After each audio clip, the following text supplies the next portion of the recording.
ఇంటికి గానివ్వండి, ఇంట్లో ఉన్న మనుషులకు గానివ్వండి, చేతబడి జరిగింది అని ఎలా తెలుసుకోవాలి? ఒకవేళ చేతబడి నిజంగానే జరిగితే దాని నివారణ ఎలా అంటారండి? వాస్తవానికైతే తల్లి ఇలాగ చేతపడికి గురయ్యి చాలా మంది బాధపడుతూ ఉన్నారు. మన దగ్గరికి ఎంతో మంది వస్తూ ఉన్నారు. హ్మ్. శాతపడికి గురైన మనిషిలో మనిషి విధానమే మారిపోతుంది. ఓకే. మనశ్శాంతి ఉండదు. హ్మ్. ఆరోగ్య శాంతి దెబ్బతింటుంది. మనిషికి వృధా ఖర్చులు ఎక్కువైపోతుంటాయి. హ్మ్. అతను ఏం చేస్తున్నాడో అతనికే మనశ్శాంతి కలగదు. ఎంత ఎదగాలనుకున్నా ఎదగలేడు. హ్మ్. ఆరోగ్య రీతిలో ఒకటి కాకపోతే ఒకటి, ఒకటి కాకపోతే ఒకటి ఇబ్బందులు జరుగుతూ చెడు ఖర్చులు బాగా అవుతుంటాయి. అకాలమైన గండాలు జరుగుతూ ఉంటాయి.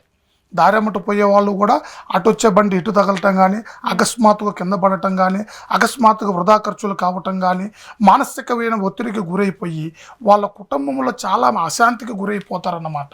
ఏది అనేది బంగారం పట్టుకున్నా భస్మమైపోతూ ఉంటుంది. అలాంటి దాన్ని ఆ మనిషి ముఖ తేజస్సులో చేతపడి తగిలింది అనే దాన్ని మనం గుర్తించాలి అని అంటే వాళ్ళ విధానంలో అనేది జీవకళ చచ్చిపోతుంది.